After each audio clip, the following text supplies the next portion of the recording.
নতুন বউ হয়ে কিন্তু আমি এ বাড়িতে এসেছিলাম না, আমি এসেছিলাম আমার শ্বশুরের আরেকটা বাড়িতে।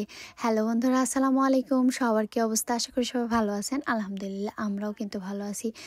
আর যে বাড়িটা দেখতে পাচ্ছেন আমি ভিডিওতে দেখাচ্ছি, এই বাড়িতে কিন্তু আমি জানতাম না যে আমার শ্বশুরের এটা একটা বাড়ি। আসলে আমার শ্বশুর অনেক পরিশ্রম করে তার নিজের টাকায় এই বাড়িটা মাটির বাড়ি সহ জমি সহ কিনেছিল, কিন্তু আমি জানতাম না। আমি জানতাম যে তার পাশের বাড়িটাই সেটাই হলো আমার শ্বশুর বাড়ি।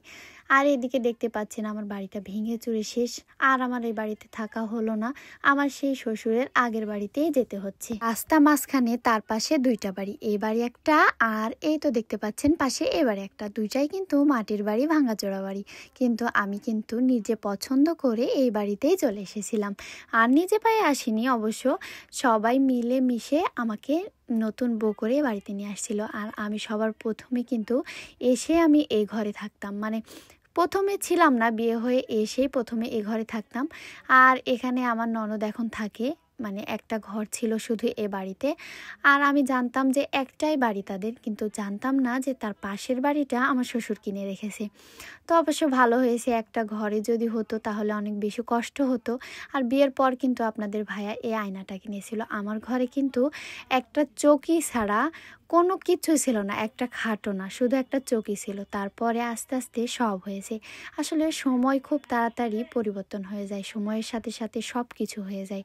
এখানে আর একটা ঘর করা হবে, এই ঘরে আবার আমাকে চলে আসতে হচ্ছে। আমি মাটির ঘরে থাকবো, আর এখানে একটা টিনের ঘর করা হবে, সে ঘরে আমার ননদ থাকবে। আর আমার শ্বশুর শাশুড়ি কিন্তু বাইরে। আসলে কেন আমি এ বাড়িতে চলে আসছি আর ওই বাড়িতে কেন থাকবো না, এগুলো সব কেন গোছাচ্ছি, এটা কিন্তু আপনারা পরবর্তী ভিডিওতে দেখতে পাবেন। আসলে ভাগ্য সবার একমতো হয় না, ভাগ্যে সবার সব কিছু থাকে না। অবশ্য এমন কিছু থাকে যে সব কিছু ভালো হতে পারে। তো আল্লাহ যা করে ভালোর জন্যই করে। আমি কাজ করতে করতে কিন্তু অনেক ক্লান্ত হয়ে গেছি, তো আপনারা সবাই দোয়া করবেন। তারপরে এদিকে যেহেতু এই দেয়ালটা ভাঙা হয়েছে, তাই সেই দেয়ালে মাটি লাগাচ্ছি। আসলে মাটি লাগানো কি আমার কখনো শেষ হবে না? আমি যখন থেকে বাড়িতে পড়েছি তখন থেকে শুধু মাটি, মানে লাড়তে লাড়তে আমার জীবনটাই শেষ। কারণ আমাকে আর ইচ্ছে করে না যে আমি এই মাটিগুলোতে হাত দিই। তবুও কি করার, কষ্ট তো করতেই হবে। এদিকে আপনাদের ভাইয়া উপরে টিনগুলো নামাচ্ছে, আর এদিকে আমি বসে বসে একটু আরাম করছিলাম আর ভিডিও করছিলাম। তার পাশে দেখছি আমার ননদ আমার মেয়েকে নিয়ে খেলা করছে। আমার ননদ না থাকলে কিন্তু আমার প্রচুর পরিমাণে কষ্ট হতো এতগুলো কাজ করা।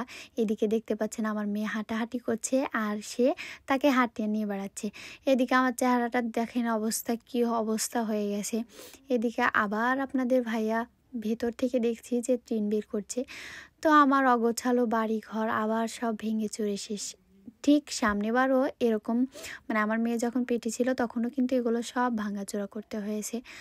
তো জানি না কপালে কি আছে, আপনারা সবাই দোয়া করবেন আমি যেন এই বাড়িতে এসেও সবার সাথে মিলিয়ে মিশে থাকতে পারি। অনেকে আবার বলবেন ওই বাড়িতে কি মিলেমিশে ছিলেন না? অবশ্যই ও বাড়িতেও মিলেমিশে ছিলাম। তো পরবর্তী ভিডিওতে দেখবেন যে কেন ভাঙাচোরা করলাম, অনেকের কিন্তু প্রশ্ন থাকতে পারে। আজকের ভিডিওটি পর্যন্তই। আল্লাহ হাফেজ।